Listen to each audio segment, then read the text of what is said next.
रख देता है। वो कहता है मुझे बहुत भूख लगी है, मेरा पेट गुड़गुड़ कर रहा है। और सोफिया को लगता है कि अब ये उसे खा जाएगा। और तभी वहां पर सोफिया को और भी दैत्यों के हंसने की आवाजें आती है। सोफिया उस दैत्य से पूछती है क्या यहाँ पर और भी दैत्य हैं? वो कहता है कि हाँ, यहाँ पर और भी कई सारे दैत्य हैं और वो सब बहुत खतरनाक है। कोई इंसानों को कच्चा चबा जाता है, कोई बच्चों को निकल जाता है, कोई खून पी जाता है और कोई खाल खींच लेता है। सोफिया इस बात से डर जाती है। वो पूछती है क्या आप भी मुझे खाने वाले हैं? वो कहता है कि नहीं, मैं इंसानों को खा जाऊं ऐसा हो ही नहीं सकता। दरअसल ये एक शाकाहारी दैत्य होता है जो इंसानों को नहीं खाता, बल्कि एक खास तरह की सब्जी जिसे कक्कड़ भुजा कहा जाता है उसे खाता है, जो स्वाद में बिल्कुल भी अच्छी नहीं होती। लेकिन ये इंसानों को नहीं खाना चाहता, मांस नहीं खाना चाहता, इसीलिए वो खाकर अपनी जिंदगी का गुजारा करता है। सोफिया उससे पूछती है तुम मुझे यहाँ पर क्यों लेकर आए? वो दैत्य बताता है दरअसल तुमने मुझे देख लिया था और तुम चिल्लाकर शोर मचाकर सबको बता देती और उसके बाद इंसान मुझे पकड़ लेते और साथ ही साथ इस दैत्य देश में भी आ जाते और यहाँ पर जितने भी दैत्य हैं उन सबको मार देते। इसीलिए मुझे तुम्हें यहाँ पर लाना पड़ा और अब तुम अपनी पूरी जिंदगी यहीं पर बिताओगी। सोफिया कहती है कि नहीं, मैं यहाँ से भाग जाऊंगी। वो दैत्य कहता है कि यहाँ से बाहर जाने की गलती भी मत करना, क्योंकि बाहर जो दैत्य हैं वो इंसानों को कच्चा चबा जाते हैं। और इसके बाद वो दैत्य सोफिया को वहां पर रखी हुई एक बहुत बड़ी नाव के ऊपर, जहां से नाव वाले दूरबीन से आगे का रास्ता देखते हैं, वहां पर रख देता है। तभी सोफिया देखती है कि वो दैत्य अपने बैग से कुछ बॉटल्स निकालता है जिसके अंदर चमकती हुई रोशनी होती है। सोफिया पूछती है ये क्या है? वो दैत्य बताता है कि सपने। सोफिया कहती है कि मैं तो सोती नहीं, मुझे सपने नहीं आते, क्योंकि सोफिया को इंसोम्निया है। इसके बाद वो दैत्य सोफिया की उस किताब को उठाता है जो उसके साथ वो यहाँ तक ले आया है और ये कहानी की किताब होती है।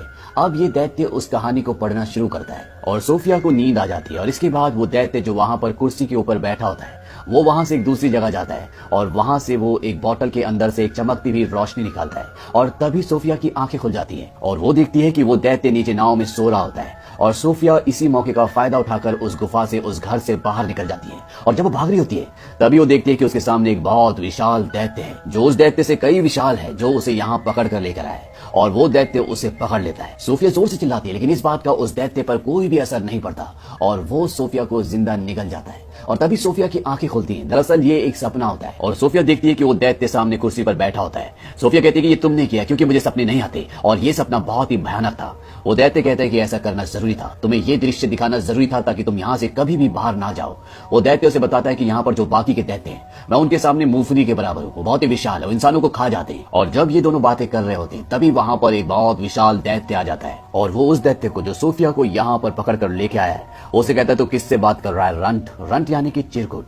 दरअसल यहाँ पर सभी से चिरकुट कहते हैं क्योंकि साइज में बाकी दैत्यों से बहुत छोटा होता है। वो कहता है कि मैं किसी से बात नहीं कर रहा। उसने सोफिया को छुपा दिया होता है। यहाँ पर जो बड़ा विशाल दैत्य है वो कहता है मेरी उंगली में चोट लगी, इसे ठीक कर दो, इस पे पट्टी कर दो। और जब वो छोटा दैत्य ऐसा कर रहा होता है तभी उसे इंसान की खुशबू आ जाती है और चारों तरफ ढूंढना शुरू कर देता है और सोफिया वहां पर रखी सब्जी, जिसे यहाँ पर कक्कड़ भुजा कहा जाता है, उसके अंदर चली जाती है। ये दैत्य जब उस सब्जी को सूंघता है तो उसे इसमें आज एक अलग से खुशबू आती है।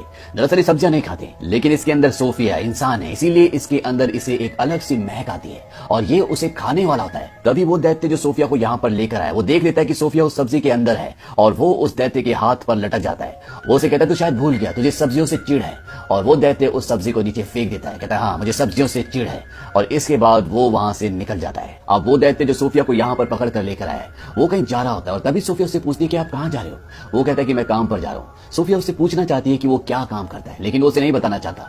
लेकिन सोफिया के जिद करने पर वो कह देता है कि मैं सपनों को पकड़ने के लिए जा रहा हूँ। सोफिया कहती है कि मैं भी आपके साथ चलूंगी, लेकिन वो सोफिया को अपने साथ नहीं ले जाना चाहता क्योंकि बाहर जो दैत्य सो रहे हैं अगर वो उठ गए और सोफिया को देख लिया तो वो सोफिया को जिंदा खा जाएंगे, इसीलिए वो ये रिस्क नहीं लेना चाहता। लेकिन जब सोफिया बहुत ज्यादा जिद करती है तो वो सोफिया को अपने साथ ले जाने के लिए तैयार हो जाता है क्योंकि बाहर सभी दैत्य सो रहे होते हैं और ये दोनों चुपके से उन्हें पार करना चाहते हैं। लेकिन तभी उन दैत्यों की आंखें खुल जाती हैं और वो उसे बोलते हैं कि चिरकुट तुम कहाँ जा रहे हो? वो कहता है कि मैं अपने काम पर जा रहा हूँ। वो दैत्य कहते हैं कि हम नहीं चाहते कि तुम यहाँ से बाहर जाओ, क्योंकि अगर लोगों को, इंसानों को इस जगह के बारे में पता चल जाएगा तो हमारी जान खतरे में पड़ सकती है। और इसके बाद वो सभी दैत्य इसे परेशान करना शुरू कर देते हैं। सोफिया मौका देखकर गाड़ी में छुप जाती है और तभी जो चिरकुट दैत्य होता है जिसे सारे मिलकर परेशान कर रहे होते हैं वो इन सबको आसमान की तरफ दिखाता है। वहां पर बहुत सारे बादल होते हैं और वो कहता है कि देखो बारिश होने वाली है। दरअसल इन सभी दैत्यों को पानी से डर लगता है, एक तरह की एलर्जी है। और तभी बारिश होना शुरू हो जाती है और ये सब के सब दैत्य अंदर अपनी जगहों पर छुप जाते हैं और मौका देखकर चिरकुट दैत्य और सोफिया यहाँ वहां से निकल जाते हैं। वो ऊपर पहाड़ पे चढ़ना शुरू करते हैं और बादलों से भी ऊपर पहुंच जाते हैं। सोफिया कहती है कि यहाँ से तारे कितनी खूबसूरत दिखते हैं। वो दैत्य कहता है मैं इनका संगीत भी सुन सकता हूँ, मैं इस दुनिया की हर एक आवाज को सुन सकता हूँ, चींटियों की बातें सुन सकता हूँ, पेड़ों की कहानियां सुन सकता हूँ, मेरे कान इस दुनिया में किसी भी चीज को सुन सकते हैं। सोफिया कहती है मुझे यकीन नहीं होता। वो जाइंट कहता है लेकिन ये सच है। इसके बाद वहां पर एक झील होती है और झील के अंदर एक बहुत बड़ा विशाल खूबसूरत पेड़ दिख रहा होता है और वो जाइंट वो दैत्य उस झील के अंदर कूद जाता है और उस झील के अंदर कूद जाता है और उस पानी में झील में कूदने के बाद वो दूसरी तरफ पहुंच जाता है, मानो ये उस तरफ जाने का एक रास्ता हो। इसके बाद सोफिया भी कूदती है और वो भी उस तरफ पहुंच जाती है। ये सपनों का देश है और यहाँ पर जो पेड़ होता है उस पेड़ से ओस की बूंदों की तरह सपने टपकते हैं जिन्हें पकड़ने के लिए यहाँ पर ये दैत्य आया है। और सोफी और ये दैत्य दोनों बहुत सारे सपने पकड़ते हैं, लेकिन इन पेड़ों से सिर्फ अच्छे सपने ही नहीं टपकते बल्कि गंदे यानी कि बुरे सपने भी टपकते हैं।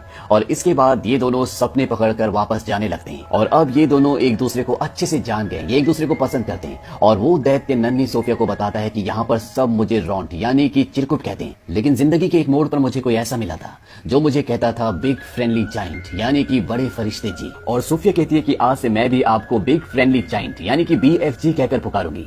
अब ये सपने पकड़कर लंदन की गलियों में जाते हैं जहाँ पर बच्चे अपने घरों में सो रहे होते हैं और BFG उनकी नींद में बहुत अच्छे अच्छे सपने उन्हें देते ताकि उनकी जिंदगी में उनके सपनों में उन्हें खुशियां मिले। दरअसल BFG एक अच्छा जाइंट है, इसीलिए वो सपनों के देश से अच्छे अच्छे सपने पकड़ कर लाता है और सोते हुए लोगों के दिमाग में उन सपनों को डाल देता है ताकि कम से कम वो उन सोते हुए लोगों की जिंदगी में खुशियां डाल सके। यहाँ पर सोफिया BFG से पूछती है ये सपनों के बारे में आपको क्या आपके माँ बाप ने बताया? वो कहता है कि दैत्यों के माँ बाप नहीं होते। इसके बाद सोफिया उससे उसकी उम्र पूछती है। वो कहता है कि जितनी उम्र इस धरती की है उतनी मेरी भी है। दरअसल जब से ये धरती बनी होती है तभी से दैत्य इस धरती पर होते हैं, लेकिन ये इंसानों से छुप कर रहते हैं और अब जब इनका काम यहाँ पर खत्म हो जाता है तो ये वापस दैत्य देश जाने वाले होते हैं। तभी सोफिया बोलती है कि मेरा कंबल कहाँ है?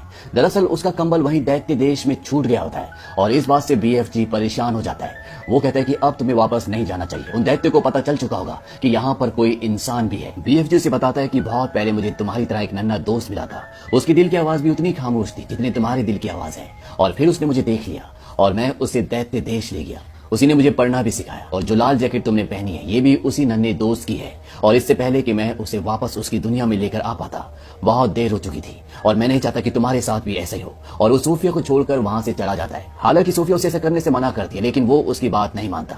सोफिया अपने अनाथ आश्रम जाती है और वो अपनी बालकनी में जाकर खड़ी हो जाती है। वो जानती है कि BFG आसपास ही है और वहां से कूद जाती है और इससे पहले कि वो जमीन पर गिरती वहां पर BFG आकर उसे पकड़ लेता है और उसे सोफिया की जिद एक बार फिर से माननी पड़ती है और वो उसे वापस जाइंट देश यानी कि दैत्यों के देश में ले आता है। यहाँ पर सभी दैत्य उसका इंतजार कर रहे होते हैं क्योंकि उन सबको पता है कि चिरकुट के पास यानी कि BFG के पास कोई इंसान है और ये दैत्य किसी भी हालत में उस इंसान को खाना चाहते हैं क्योंकि इनके पास वो ब्लैंकेट होता है जिसके अंदर सोफिया की खुशबू है। ये सभी दैत्य पूरे घर को तहस नहस कर देते हैं और जिस कंबल के अंदर सोफिया की खुशबू होती है BFG उसे जला देते हैं और इन सभी जाइंट्स को सभी दैत्य को अपने घर से भगा देते हैं। अब जब सोफिया छुप रही होती है तभी वहां पर उसे एक तस्वीर दिखती है और ये तस्वीर होती है इंग्लैंड की महारानी की। और इस तस्वीर को देखने के बाद सोफिया के दिमाग में एक आइडिया आता है। वो BFG को बोलती है कि तुम एक बहुत ही भयानक सपना बनाओ और इस सपने में तुम महारानी को ये दिखाना कि 9 के 9 दैत्य इंग्लैंड में हैं जो बच्चों को मारकर खा जाते हैं और साथ ही साथ इस सपने में मुझे और अपने आप को भी डालना ताकि जब हम महारानी के सामने जाएं तो हमारी बात पर उन्हें यकीन हो जाए।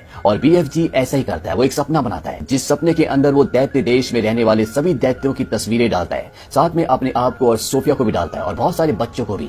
और ऐसा सपना बनाने के बाद वो सोफिया के साथ उस जगह पर पहुंच जाता है जहां पर महारानी रहती है और ये महारानी की नींद में उस सपने को फूंक देते हैं और महारानी को वो सब कुछ दिखता है जो ये उसे दिखाना चाहते थे। और जब महारानी की नींद खुलती है तो वो बहुत ही डरी हुई होती है क्योंकि ये बहुत ही भयानक सपना होता है जिसमें दैत्य बच्चों को खा रहे होते हैं। और महारानी इस सपने के बारे में अपनी मेड को बताती है। मेड कहती है मैम लेकिन वो एक सपना था। और जब मेड अखबार देखती है तो कहती है कि बहुत अजीब बात है, कल रात को बहुत सारे बच्चे अपने घरों से गायब हो गए, ठीक उसी तरह जिस तरह से आपने सपना देखा था। तभी रानी कहती है कि पर्दे हटाओ और जब वो पर्दे हटाते तो वहां पर खिड़की पर सोफिया होती है। दरअसल ये चीज भी उन्होंने रानी के सपने में डाली थी और साथ ही साथ BFG को भी डाला था। इसके बाद सोफिया BFG के बारे में बताती है और रानी से वादा लेती है कि आप उसे नुकसान नहीं पहुंचाएंगी। BFG रानी के सामने आता है और उन्हें झुककर अदब से सलाम करता है। रानी भी अपने वादे को पूरा करती है। यहाँ पर जितने भी दैत्य होते हैं उनके अंदर एक बहुत बड़ी प्रॉब्लम होती है कि वो किसी भी शब्द को अच्छे से नहीं बोल सकते। इसीलिए BFG महारानी को महारानी के बदले मरजानी कहता है, BFG इंसानों को इंसान कहता है और बाकी के भी लगभग सभी शब्दों को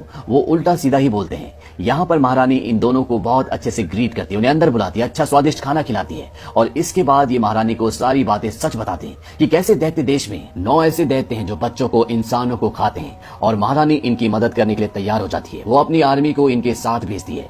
दरअसल दैत्य देश में कोई भी नहीं पहुंच सकता, लेकिन बीएफजी इन्हें रास्ता बताता है और महारानी की आर्मी बीएफजी के पीछे पीछे दैत्य देश तक हेलीकॉप्टर्स में पहुंच जाती है। वो सब एक जगह रुक जाते हैं क्योंकि ये एक प्लानिंग के साथ हमला करना चाहते हैं और बीएफजी प्लान बनाता है कि वो एक ऐसा सपना बनाएगा जिस सपने को इन्हें दिखाने के बाद इन सबको उन चीजों पर पश्चाताप होगा जो भी इन्होंने किया है और बीएफजी ऐसा सपना बना लेता है। लेकिन जब वो इस सपने को इन सोए हुए दैत्यों के मन में फूंकने के लिए जाता है ताकि ये सपना उन्हें आए, तो उसे याद